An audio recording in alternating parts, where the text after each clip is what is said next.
काश्मीरमध्ये पूंछमध्ये झालेल्या गोळीबारात कोल्हापूर जिल्ह्यातील सुपुत्र राजेंद्र नारायण तुपारे धारातीर्थी पडले। राजेंद्र हे मूळचे चंदगड तालुक्यातील कारवे या गावाचे सुपुत्र आहेत। शत्रूशी लढताना वीरमरण आलेल्या राजेंद्र यांच्या पार्थिवावर आज अंत्यसंस्कार होणार आहेत।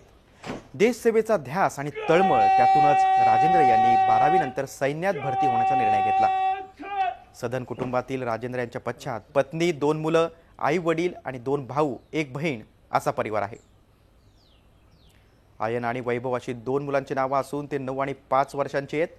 13 वर्षांपासून देशाची सेवा बजावणाऱ्या राजेंद्र यांना वीरमरण आलं। ही दुःखद बातमी।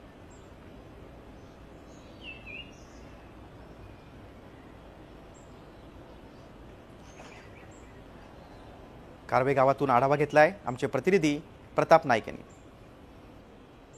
बेळगावमधल्या ज्या 22 मराठा बटालियनमध्ये राजेंद्र तुपारे यांनी आपल्या आयुष्याची सुरुवात केली, देशाची सेवा बजावण्यासाठी या ठिकाणी दाखल झाली, त्या ठिकाणी त्यांचं पार्थिव ठेवण्यात आलेलं आहे। आपण बघतोय की त्यांचे सहकारी सगळे त्यांना अभिवादन करतात। राजेंद्र तुपारे हे जवळपास 14 वर्षापूर्वी याच बेळगावमध्ये मराठा बटालियनमध्ये सहभागी झालेले होते आणि त्याच्यानंतर खऱ्या अर्थानं त्यांची देशसेवा सुरू होती। पण 14 वर्षानंतर पूंछमध्ये झालेल्या पाकिस्तानकडून गोळीबारात ते शहीद झाले आणि त्याच्यानंतर त्यांचं पार्थिव याच ठिकाणी शेवटी आलेलं आहे। त्यांचे सगळे सहकारी आहेत आणि प्रत्येकजण आपल्या जवानाला आपल्या पद्धतीनं अभिवादन करताना दिसतोय।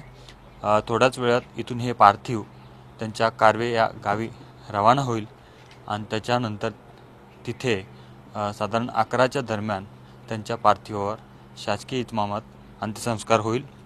राजेंद्र तुपारे यांना सेवेतून आल्यानंतर शेती करायची होती, पण त्यांची ही इच्छा अपूर्ण राहिली। पण भारत मातेसाठी आपल्या या जवानांना बलिदान दिल्याचं प्रत्येकाला अभिमान आहे।